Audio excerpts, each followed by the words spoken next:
What is up, guys? Welcome back to the channel. Guys, we here in Brazil. Shout out to my guy Max. He sent me the top 10 places to visit in Brazil from my guy Ryan Shirley here. So we finna check this out, man, because Brazil is definitely beautiful and definitely have it in my plans to visit one day. So let's see the top 10 places.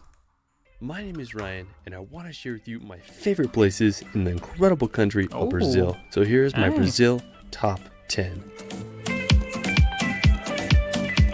This is first time doing Brazil. Brazil is a gigantic country, home to some of the world's most beautiful and diverse landscapes, from the iconic sites of Rio de Janeiro to the otherworldly sand dunes of Lençóis Maranhenses. Brazil is full of incredible places to explore. Let's start this video off on the little island of Fernando de Noronha. Located in the Atlantic Ocean off the coast of northeast Brazil, Fernando de Noronha is a volcanic archipelago made up of 21 islands and islets, with only its main island that's inhabited. It was first discovered. That look like what I seen on Moana right here. Gosh. In the 51 islands and islets. Dang, that is nice. With only its main island that's inhabited. It was first discovered in the 1500s by Portuguese sailors, and today it's one of Brazil's most famous islands. You can reach it by flying in from Brazil's major airports, and one thing about the island is that you need to pay a daily tax of about $90, which is used to aid in keeping the island in its pristine condition. My favorite feature of the island is this giant rock monolith that looks like a thumb sticking out of the landscape. It overlooks the beach, and it's just such an incredible sight. Afterwards, we're going to head back to mainland Brazil to visit the Amazon rainforest. Now, if you look at the Amazon rainforest from space, you can see that it's just this massive green area in northern South America. The Amazon extends into countries such as Peru and Colombia, but 60%. Didn't they shoot some movies there?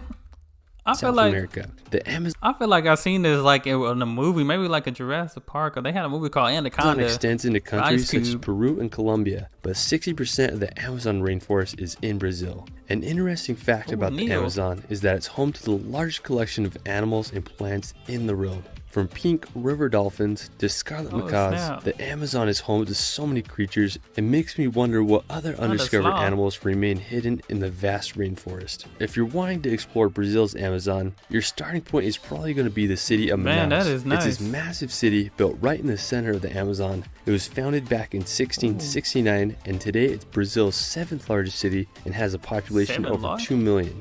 It just blows my mind that there's a metropolis built right in the middle of the rainforest. Now, Manaus is built on the Rio Negro, and if you just go east, the river converges with the Amazon River at the meeting of the waters. It's really interesting to see the different colors of the rivers as they mix together. What does look like dirty water? Now, from Manaus, you can jump on a boat or ferry and venture to the other cities and destinations along the Amazon River. After, we're going to explore the Chapada Diamantina National Park.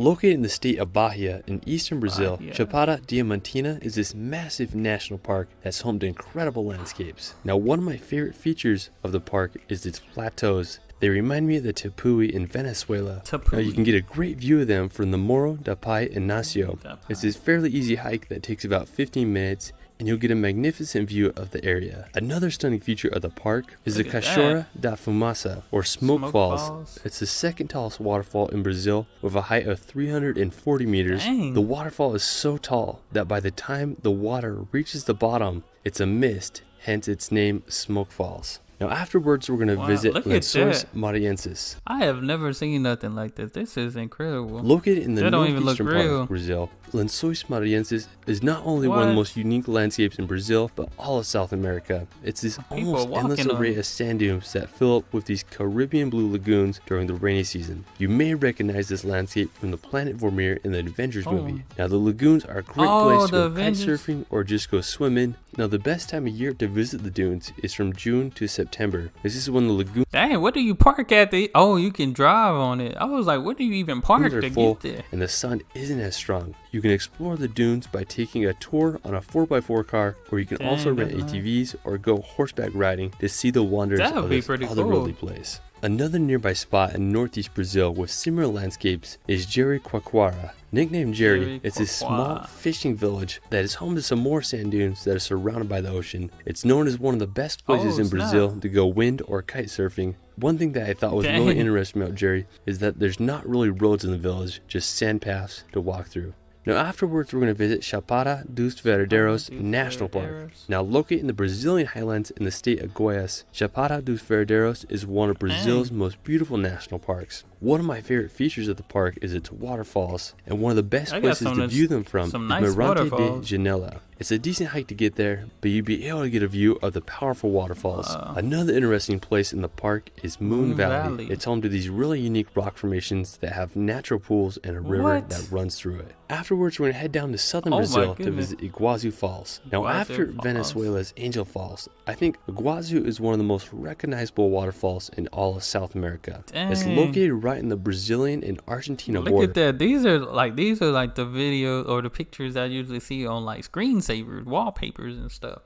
You know, you get the free wallpaper. That's where they see. And it's the most powerful waterfall system in the world. Cool. At its peak, Iguazu can have up to 300 imagine seeing that in real life. The most recognizable feature of Iguazu Falls is the Devil's Throat. It's this horseshoe-shaped chasm where a majority of the water goes. Now, about 20% of the falls is in Brazil, while the other 80% is in Argentina. You can visit the falls from both countries, and they both offer a unique experience and different views. There's plenty of walkways you can go on to get up close and personal with the waterfalls. I mean, I just can't believe the power of this place. Afterwards, we're going to visit the Pantanal. Now, located in the state of Mato Grosso do Sul, the Pantanal is the world's largest flooded grassland. Most of it is in Brazil, but some parts extend into Bolivia and Paraguay. It reminds me a lot of the Okavango Delta in Botswana. Now, what I love about the Pantanal is the amount of wildlife that lives there. It's home to animals such as the capybara, giant anteaters, and caimans. And it's also one of the best places in the world to see jaguars as they roam the banks of the marsh. After, we're going to visit the mountains and canyons of Santa Catarina. That look cold now, located up in southern Brazil near Florianópolis. This area is just absolutely beautiful, and it reminds me a lot of the mountains in Africa's Drakensberg. It's this massive area, and there's just so many beautiful lookouts, canyons, and rock formations. One really scenic spot is Canyon do Esperado. I feel like it's always amazing to see when I see like grass like on top of the mountains. It's this distinct gorge with unique rock and it's green, like it's another really scenic place is Canyon do Funil with similar landscapes. There's just so many amazing spots in these mountains. Now, while we're still on the topic of mountains, we're going to visit Pico Paraná. Now, with a height of 1,877 meters, this is the highest mountain in southern Brazil. It's made up of granite, and what's cool about the mountain is that you can summit it. The journey takes anywhere from 12 hours, and you can also camp on the way up. The place just looks spectacular, especially during sunset. Now, afterwards, we're going to visit Rio de Janeiro. Now, I was lucky enough to visit Rio de Janeiro a few years ago, and I have to say it's one of the world's most wild and vibrant cities. Now, one of the most famous places in Rio is the Christ the Redeemer. It's this massive statue that stands over 38 meters tall and sits on top of this stone pinnacle that overlooks all of Rio de Janeiro. When I was there, it was just absolutely packed with people, but I had a great time walking around and marveling at this iconic location. Cool. Another one of my favorite places was Ipanema Beach. Before visiting, this is what I imagine Brazil. It almost looked like it's like Florida almost. Be like. I mean, just such a good vibe there. I just love walking on the beach and admiring at the scenery of Rio de Janeiro. Another one of my favorite spots in Rio is this lookout called Mirante Dona Marta. It's just this perfect lookout that has some of the best views of the city. I went there for sunrise and got one of the most incredible views over the famous Sugarloaf Mountain. After Rio de Janeiro, we're going to explore the nearby Costa Verde. Costa Verde is this mountainous coast that stretches from Rio de Janeiro down to Sao Paulo State. Now, I think it's home to some of Brazil's best beaches and coastline. Now, one amazing place there is Ubatuba. It's home to numerous islands, crystal clear waters, and it's famous for being one of the best places to surf in Brazil. Another beautiful town on the Costa Verde is Paraty. It's this extremely well-preserved colonial town that was founded by the Portuguese in the 1600s. I just love the red roofs and Portuguese vibe of the town. It kind of reminds me of like a tropical European city. One of my favorite destinations on the Costa Verde is the island of Ilhabela. That looks real located right off the coast of South Sebastião. I just like the island vibes that Brazil brings, man. It's some beautiful waters down there. It's home to colorful villages, and there's just absolutely striking coastline with green mountains that rise straight out of the ocean. I mean, there's just endless amounts of beautiful places on the Costa Verde. Well, anyways, that is it for my Brazil top 10. I mean, I barely scratched the surface of this country, There's just still so much to see, so be expecting a part 2. Let me know where your favorite place is in Brazil in the comments below. I also have a second channel called Scenic Relaxation, where I make hour-long films to bring some peace and nature in your life. I did a video on Brazil that I think you'll enjoy. You can find me on Instagram and TikTok at shirley.films. It's Ryan, and we will see you later. Nah, this is nice. Nah, Brazil is real nice, man. I want to go visit this Christ the Redeemer. What do you say, Rio de Janeiro? That's where I want to go visit. That's where I want to go visit in Brazil for sure. It looks so nice, man. It looks peaceful. But yeah, I miss Brazil. Appreciate my guy Max sending me this.